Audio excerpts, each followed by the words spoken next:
Vote హక్కు వినియోగించుకునేందుకు సామాన్యులతో పాటు సినీ సెలబ్రిటీలు సైతం పోలింగ్ కేంద్రాలకు క్యూ కడుతున్నారు. ఐకాన్ స్టార్ అల్లు అర్జున్ తన ఓటు హక్కును వినియోగించుకున్నారు. జూబ్లీహిల్స్లోని పోలింగ్ బూత్లో ఓటు వేశారు అల్లు అర్జున్. ప్రతి ఒక్కరూ భారత రాజ్యాంగం కల్పించిన ఓటు హక్కును వినియోగించుకోవాలని అన్నారు Bunny.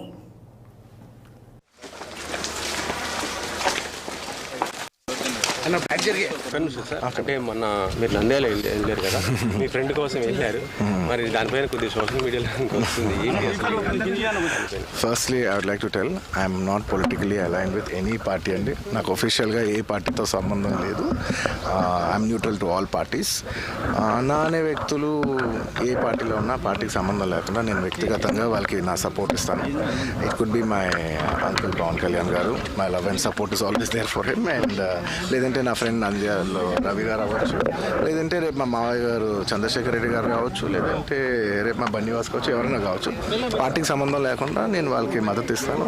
And my support will be that to my close people.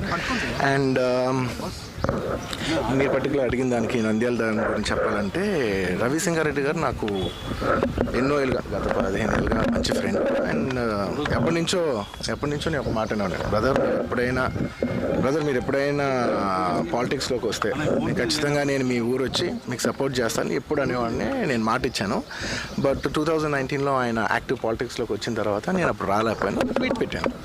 But ఈ 2024కి వచ్చేసరికి అప్పటి నుంచి నా మనసులో ఉంది, అంటే ఇలా మాట ఇచ్చాం కదా, ఖచ్చితంగా వచ్చి ఒకసారి నాకు కనపడాలని నా మనసులో ఉంది. అండ్ ఈసారి ఎలక్షన్లో ఆయన నిల్చుందని తెలిసింది అంటే నేనే ఫోన్ చేసి బ్రదర్ చెప్పాను కదా వస్తానని, నేను వద్దాం అనుకున్నాను చెప్పాను. నేను మా వైఫ్ పర్సనల్గా వచ్చి ఆయన ఊరు విజిట్ చేసి